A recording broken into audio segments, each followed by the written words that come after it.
BPCL ये stock रहेगा सुर्खियों में। और कल हरदीप सिंह पुरी साहब जो पेट्रोलियम मिनिस्टर हैं, जिनका इंटरव्यू मैंने किया था, और उन्होंने अपने इंटरव्यू में ये साफ कहा कि सरकार बीपीसीएल का विनिवेश करने का कोई इरादा अभी नहीं रखती, मुनाफे वाली कंपनी का विनिवेश नहीं किया जाएगा। और साथ ही एक बड़ी खबर बीपीसीएल के लिए भी आती थी कि कल प्रधानमंत्री बीपीसीएल की बीना रिफाइनरी के लिए एक आधारशिला रखने जा रहे हैं, जहां बड़ा निवेश बीपीसीएल की तरफ से होगा। तो बड़ी खबर दो आती हुई बीपीसीएल के लिए।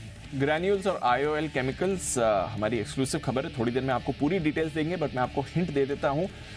पैरासिटामोल एपीआई के जो यूएस के बाजारों में दाम है वो इसी महीने 9 से 22% बढ़ने की उम्मीद है, और आने वाले समय में भी ये दामों की बढ़ोतरी जारी रहेगी। उच्च लेवल पर दाम बने रहेंगे। थोड़ी और डिटेल्स आ रही हैं बस इस पर आपके लिए, बट नजर रखिएगा ग्रैन्यूल्स और आईओएल केमिकल्स में, जहां पर बड़ा एक्शन आ सकता है।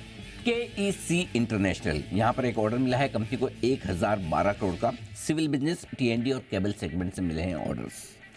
वेदांता, इनका copper business back in focus आ रहा है। अनिल अग्रवाल साहब जाम्बिया की जो कॉनकोला कॉपर माइंस हैं उसको वेदांता रिसोर्सेज से लिस्टेड कंपनी वेदांता लिमिटेड, यानी कि जो इनकी यूके की पेरेंट है वेदांता रिसोर्सेज, वो अब शिफ्ट होकर वेदांता लिमिटेड जो भारत में लिस्टेड है इसमें ट्रांसफर कर सकते हैं। तो फिर इस स्टॉक पर इंपैक्ट आते हुए दिखेगा आपको। हमारी रिकमेंडेशन लिस्ट में लगातार रहा टेक्स मैको रेल। अब यहाँ पर खबरें आ रही, 15 सितंबर यानी कि परसों इनकी होने वाली है बोर्ड बैठक। फंड जुटाने पर होगा विचार। इक्विटी शेयर या फिर दूसरे किसी इंस्ट्रूमेंट्स के जरिए फंड जुटाने पर विचार किया जाएगा। PNC infra, HDFC mutual fund ने अपनी हिस्सेदारी बढ़ाई है। 52 लाख शेयर्स खरीदे हैं, यानी कि 2% हिस्सा खरीदा है। 7.25% हिस्सेदारी थी जो अब 9.25% हो गई है 11 तारीख को, यानी कि परसों ही ये एक्शन होते दिखा है। तो बड़ी खबर पीएनसी इंफ्रा के लिए। इंडिगो, यहाँ पर खबरें आती दिख रही जो कि अच्छी नहीं है। सेकेंडरी लीज मार्केट से 22 एयरक्राफ्ट कंपनी वापस ले सकती है।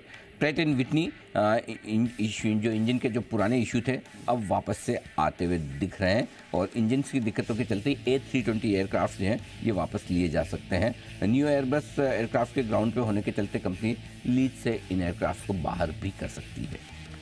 एल&टी फाइनेंस होल्डिंग्स, कल बड़ी ब्लॉक डील हुई थी इसमें, और लिस्ट ऑफ बायर्स देखिए। SBI life insurance, DSP black rock, Bajaj alliance, axis mutual fund, ये सारे बड़े फंड्स ने कल ब्लॉक डील में यहाँ पर शेयर्स खरीदे हैं।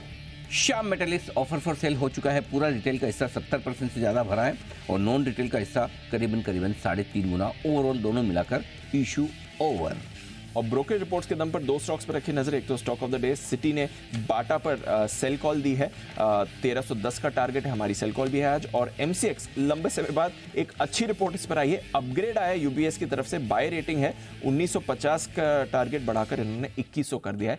ये दोनों स्टॉक्स भी फोकस में रहेंगे आज के टॉप 10 स्टॉक्स।